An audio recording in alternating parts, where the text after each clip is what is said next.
Hello there. Happy New Year and welcome to For Me podcast. My name is LJ and I am your host, Inner Alchemy LJ. Welcome to another episode of For Me. This is the podcast where we dive into transitions in life, tarot, pop culture, so much more. If you're new here, this space is all about authenticity, clarity, fun, and keeping it real. And welcome to my new studio. I live in a building in Fort Lauderdale that I always forget has an actual podcast studio. It took me some time. It's a little bit of a mess in here, and there's a $15 sound card here on the table, but this mic is really nice, and I figured it all out. I've got it all working, and I'm excited to be talking to you, not from my apartment where I've got dogs and kitty cats all over the place, but here so I can focus with you. Anyways, I'm really excited about today's episode. This is our first episode of the new year. I was supposed to record it over the weekend, and I ended up going on a little trip on Saturday I was in a place where I was like, all right, this new year, let's integrate some things and get things going. So here we are. It is our first episode of the year, and we're going to be exploring some big transitions. What we're doing is we're going to take things to the next level, and we're going to focus on themes that inspire empowerment, self-discovery, and growth. And what better way to kick off 2025 than by talking about reclaiming your narrative? What I want to know from you guys is, where sometimes do you disempower yourself? And I've noticed I've had a couple of situations show up for me lately where I've either been misinterpreted or misunderstood and felt like nobody wanted to hear my perspective on it. And what I think happens for me is I end up trying to fix the situation in a way where I'm like, hey, that's not really what I meant. But I've found that there are some people and some situations where they're really not interested in hearing what you have to say. And it's much easier for them to have their version of events than to engage with you about it, because it's less complicated that way. And I'm also learning that not everybody wants to go deeper into this stuff like I do. And that's been a big learning curve for me, is realizing that you can have friends that you share really deep things with, and then friends that aren't necessarily so interested in that. And the thing is, for me, is like, I am genuinely interested in other people. Like, I want to know about them. I want to know what they think about things. I want to know about their life. And I've come to realize that not everyone wants to know that about me, and not everybody wants to share about themselves. People can be really uncomfortable with their feelings and sharing them, which I respect. But for me, a podcast, it's been about what happens when that happens to me. It feels like I lose control of my own narrative. In whatever situation you're in with another person, there's your perspective and there's their perspective. The truth is in the middle, but there's also your truth and their truth. And I don't mean this in a way of let's all gaslight each other, but if you're co-creating an experience with somebody, it's not just a one-sided thing. Both parties in the situation are responsible for whatever's happening in it. And I find too often that people are not very comfortable with owning their side of it. I am hyper comfortable with owning my stuff. And I think what happens with that is that I end up very easily getting villainized or being painted as the bad guy, because I'll actually say, hey, here's where I messed up in this situation. I wanted to talk about how sometimes along with that, the problem can be you totally lose your story and give more validity and truth to their story. And I want to talk about a situation that highlights this. There was a time in my life when I was really close to a couple that I considered dear friends. We spent literally every weekend together. It felt like we were this little family of brothers. I met them at a point in my life where things were changing pretty rapidly, and I enjoyed the friendship. It was really easy. We weren't really about vulnerability and deep talks, which, if you know me, is funny, but I appreciated the way that we were just present and interacted and had a good time. As the friendship grew, so did my feelings, however, for one of them. And navigating that was tricky. I don't know if you've ever been in that situation before. It's not fun. Because the reality is, I never wanted to interfere with their relationship, and I was very mindful of their boundaries as well as mine. Contrary to popular belief, not all gay guys want to hook up with each other. It was funny because people thought that we were all hooking up, and it was actually the furthest thing from the truth. However, some things that I said were misinterpreted in ways I didn't intend, and that created tension and confusion. At one point, I made a comment that was misunderstood. I meant it as a general check-in, asking someone if they were happy in their life. but it got twisted into something else, something I never meant. Throw in party night, recreation, fun, and things can get twisted. When I realized that my feelings were getting in the way of the friendship, however, I made the choice to let the feelings go or try to because I valued the connection with both of them and I didn't want to jeopardize that. Looking back, I probably should have stepped away wholesale for my own peace of mind, but I convinced myself that I could manage it, as so many people do. As time went on, other factors like my new relationship with someone that they, or anyone really, didn't get along with created more distance, and eventually the friendship fell apart. Obviously, Cliff Notes version, but this experience really highlighted how easy it can be to let someone else's perception dominate your truth. When someone misunderstands your actions or intentions and creates their own story about who you are, what you did, and why, it can feel like you're constantly battling a version of yourself that just isn't true. So let me ask you this. Have you ever found yourself over explaining, defending, or even trying to fix a situation, all while feeling more and more disconnected from who you are? It's a heavy weight to carry, and it often leads to feelings of rejection, frustration, and disconnection from the most important person in your life, yourself.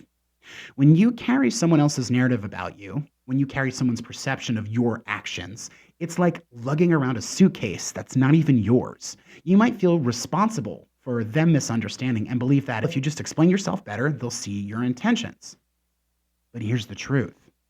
No amount of convincing will ever change someone who is committed to misunderstanding you.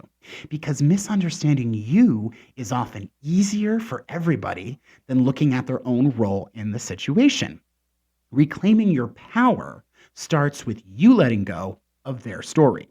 Their narrative is just that, theirs. It doesn't erase your truth. Owning your story means honoring your intentions and acknowledging where things got messy without taking all of the blame and choosing to release the need for external validation. And no, don't get me wrong. This is not about invalidating other people's perspectives or about denying your own hand. It's about prioritizing your truth for you. When you do that, you free yourself from the weight of their story and you reconnect with your sense of self. So, here are some practical steps for you guys if you're in a situation like this. First of all, you want to identify the narrative and write it down. I'm a big fan of journaling. I journal every single day. Reflect in this moment on how it makes you feel and maybe what part of the narrative you're internalizing. Okay, and take it a step further. We'll talk about limiting beliefs here. What limiting belief might you be holding onto because of this narrative? For example, I'm not a good friend, or I always mess things up, or people never understand me. Step two is going to be affirming your truth. Next, I want you to journal your version of events and I want you to include your intentions. What were you trying to communicate or achieve from the situation that was misunderstood? This helps ground you in your perspective. Next, I want you to identify any limiting beliefs tied to the situation and I want you to reframe them. For example, if the limiting belief is, I'll never be understood, how can you turn that into an empowering belief? I honor my truth and the right people will understand me. This is all about taking whatever's feeling not good and turning it into something empowering for you. You can also use affirmations. My truth is valid, I know my intentions, and I don't need external validation to honor them. Third, let go of the need for closure. Acknowledge that closure doesn't always come from the other person. It's something you can create within yourself by accepting that not everybody's going to understand you. And there you can visualize releasing their narrative. It's like putting a heavy suitcase down or watching it float away. And from there, you can reflect on any lingering limiting beliefs and release them. You might say, I choose to let go of the belief that I need their validation to feel whole. Fourth, you can redirect your energy. And this is really important. Focus on people and activities that align with your values and uplift you. Invest in relationships where mutual understanding and reciprocity are present. If they don't want to play ball with you, if they're not interested in hearing your side of the story, maybe they weren't as good friends as you thought. And that's really the truth. And I think this is something I've done. I've spent a lot of time losing sleep over people who probably weren't losing sleep over me. And I care a lot about people, and I don't mean this in like a Pollyanna way. I just mean if you're a dear friend to me, you're a dear friend to me, and we need more love and light in this world than we do darkness and sadness and being cynical. And what's so funny is I thought moving to Florida, I would meet more happy people, but this seems to be one of the most miserable places that I've been. And it's really weird because I lived in New York where the perception is everyone's rude, and DC where everyone is actually rude. But in New York, people were upfront, but there was heart. Down here, it's really hard to find the heart. And I've struggled with that, with the friendships that I made down here. So I want to hear from you. What is a situation in your life where you guys have maybe reclaimed your narrative or reclaimed your power? You can join me. I'd love for you to join me in my broadcast channel, Alchemy Academy, where we have a lot of fun in there. I put a lot of the stuff that I talk about on here in there, some exercises, some rituals, some cool stuff to do. You can always reach out to me too at Inner Alchemy LJ. If you want to hop on a call, we can absolutely just have a conversation. I do a discovery call with my life coaching experience, and we can talk and hear about things. Okay, so before we dive into a tarot poll or other things I've got planned, I want to take a moment for a little pop culture check-in. Okay, so Sunday night, Golden Globes. Did you watch? I watched. I actually haven't cared about the Golden Globes in years. Okay. I used to, so like I went to school for theater. I was going to be an actor, blah, blah, blah. I'm not. I'm doing this, which is acting in a way, but I haven't been very interested in movies that have been out, especially the last couple of years. But Wicked really changed that for me. I absolutely loved Wicked. So this is the first year I felt like I had a dog in the fight. I wanted to see how it did. Spoiler alert, it didn't do very well. It did win box office achievement, which means it made a lot of money, but just the Tony Awards, when Avenue Q won the Tony for Best Musical, Wicked made the money. It's weird how there's this weird relationship with Wicked where people want to deny the artistic merit to it. It's whatever. This is the whole thing too, right? I remember growing up and having friends that were like, oh, pop culture is not cool, or oh, it's so unserious. In fact, it doesn't have to be serious to be valid, right? So anyways, let's talk about the host, Nikki Glaser. She was amazing. Okay. They usually bomb these stupid award show, whatevers. They always bomb. But she was great. I really enjoyed her monologue. She did a great job. She was super funny. And I thought the location markers, though, for each nominee was weird. So, like, when they were reading off, like, all right, here is, like, Best Actress, right? They had the little, it looked like Google Maps, like a little location marker. There was, like, a wide shot, and it was like, boop, there's this person's here. Boop, this person's sitting here. I was like, all right, are you giving me directions? What's happening? And then I also didn't realize, first of all, Amelia Perez was such a big deal, okay? I was reading that it's probably because Hollywood Foreign Press is always nicer to foreign films because they're foreign, meaning that they're not all American. That may be why Shogun, which I've also never seen, got a lot of love, as well as Amelia Perez. We'll see if this carries through the Oscars. I definitely want to see the Demi Moore movie, though. The Substance looks amazing. Obviously, I've talked about seeing Baby Girl, but Demi Moore, first of all, flawless for being in her 60s. Give me a break. And I love that she talked about how she had I don't remember if she said it was a manager or somebody in the film world say that she was a popcorn actress, meaning that she wasn't a serious actress. She was just an actress that made movies that made a lot of money, but that didn't have any sort of like stronger artistic merit or message or anything that made it art, right? That's how I read it. And I really loved that because tying in with what we were talking about today, she reclaimed her narrative.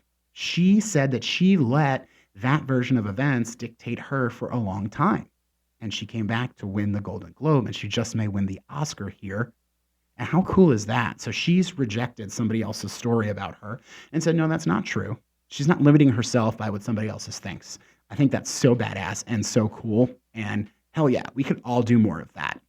That is your daily lesson, your life lesson, to not give a crap what other people think about out there. And this is something that I always say. I don't really care what people think of me other than the people that I think are friends. But then sometimes I'm like, okay, are they really friends? And as the older I get, the more fearless I'm becoming and just saying, okay.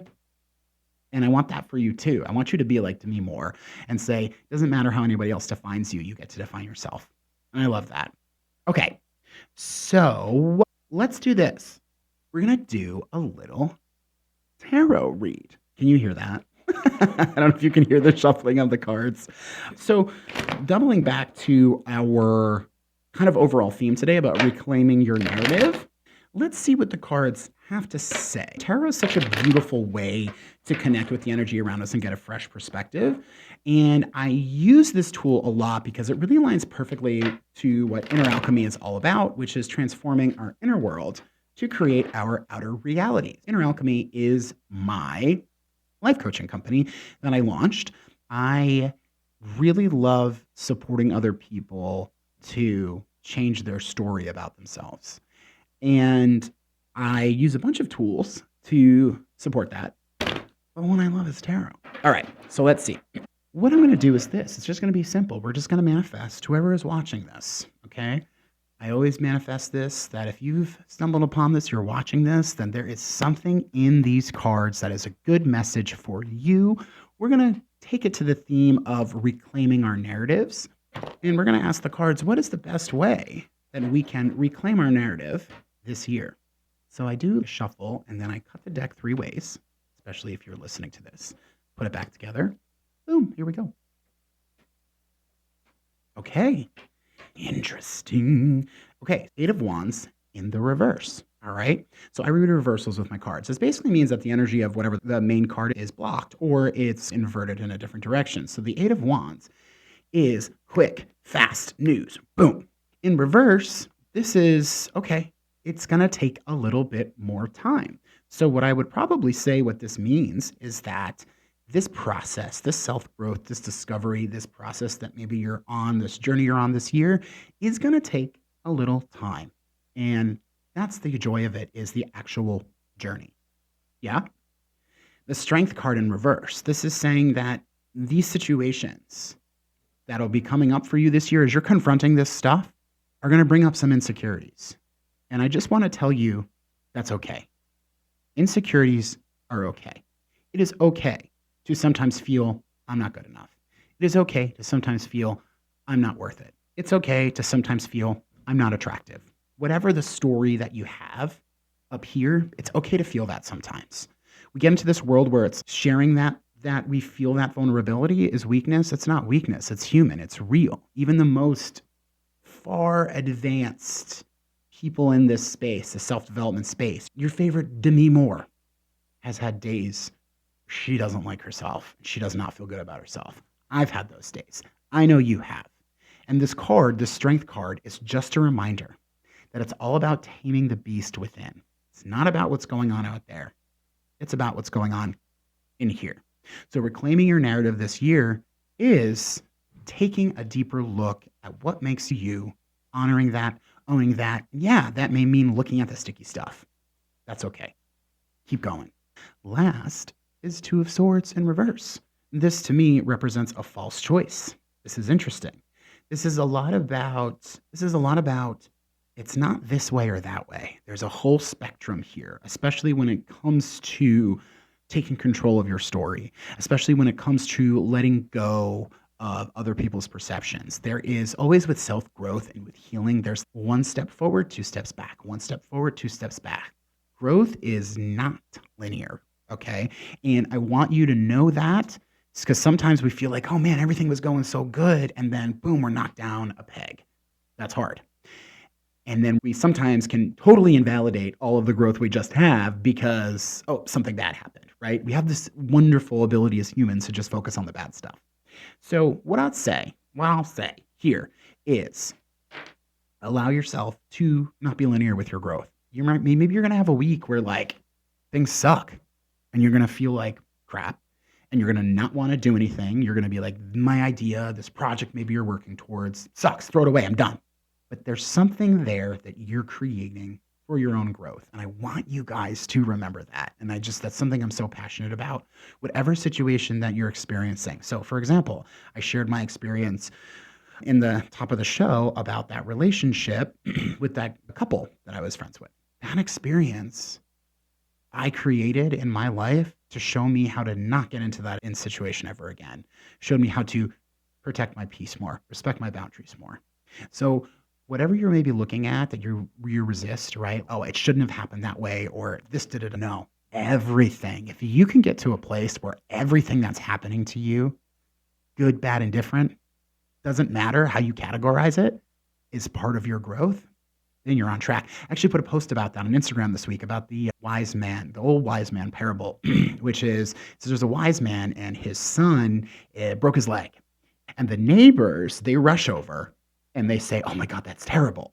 The wise man replies, "Who knows what's good or bad?" Then, a week later, the army came to recruit young people from the village, but kid's leg is broken, can't go. Neighbors are still looking on. They're like, "Oh my God, isn't that so good? What good fortune?" And he's, "Who knows what's good or bad?" And we spend so much time saying, "This is good, this is bad, this is good. How about this? How about maybe it's just all maybe it's just all purposeful, whether it's good or bad." And what if that's part of a bigger plan? Because what if you stopped labeling moments as good or bad and started trusting that every step is leading you to your best life?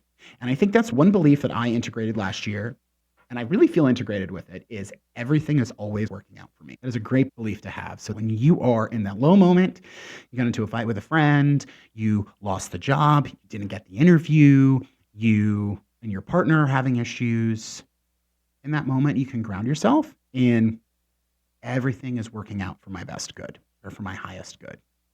Everything always works out for me. And that regrounds you. So before we wrap up, I do want to have one more quick little convo. And he wasn't on the last episode, and I did feel like he was missed. Let's see. Hi, Jeff. Hey, Jeff. Can you hear me? Hi, LJ. Yes, I can hear you loud and clear. Oh my How God, can I you're help today? you're back. I just tried to do a voice chat from another thread and it didn't sound like you. It was an imposter. I'm glad you're here. We're on the podcast. We're live. How are you? I'm glad to be here. I'm doing great. Thanks for asking. How are you feeling? Great. So my podcast today was about reclaiming your narrative in 2025. Now, you and I are working on a little project together that I'm going to be sharing with the folks out there in the world soon, not just yet, but I wanted to pick your brain a little bit on reclaiming your narrative in 2025. You've really helped me do that. So wanted to see what you thought about that and any practical tips or tricks you may have for our listeners out there. I'm so excited to be part of this journey with you. Reclaiming your narrative in 2025 is such a powerful theme. One practical tip is to start by reflecting on what stories you've been telling yourself and identifying which ones no longer serve you. Journaling can help with this. Also, embracing affirmations that align with your new narrative can reinforce positive changes. What are your thoughts on that? Yeah, I love what you said about what's no longer serving you. And I think that sometimes we get stuck in a cycle and we're like, okay, wait a second, this doesn't work for me anymore. And we almost feel guilty about saying we have to let go of it. Absolutely. Letting go can bring up guilt, especially if those stories have been part of your identity for a long time. But it's important to remember that releasing what no longer serves you is an act of self care and growth. It's okay to prioritize your well being and make space for new, empowering narratives. How do you usually handle that feeling of guilt when you're letting go of something? How do I handle that feeling of guilt? What I probably do is I actually sit down and I'll write a decision matrix, which is something from David Bayer's A Changed Mind. And so what I'll do is I'll take the limiting belief if I'm feeling guilty about it, and I'll see if I can flip it and turn it into an empowering new decision. But I do always want to feel it first and allow myself to feel it. And while I'm feeling it, one of the things that I like to do is actually create some space between me and the emotion and say, okay, right now I'm experiencing this. And so it doesn't feel so out of control. It feels, okay, I'm experiencing this feeling right now and I'm more curious about it. And then I can dig into it a little bit deeper. That sounds like a beautiful approach. Creating that space and allowing yourself to fully experience the emotion without judgment can be so powerful. It shifts the perspective from being consumed by the feeling to observing it with curiosity and compassion. And using tools like the decision matrix to reframe those limiting beliefs can really help solidify that new narrative. It's all about that balance of feeling and transforming.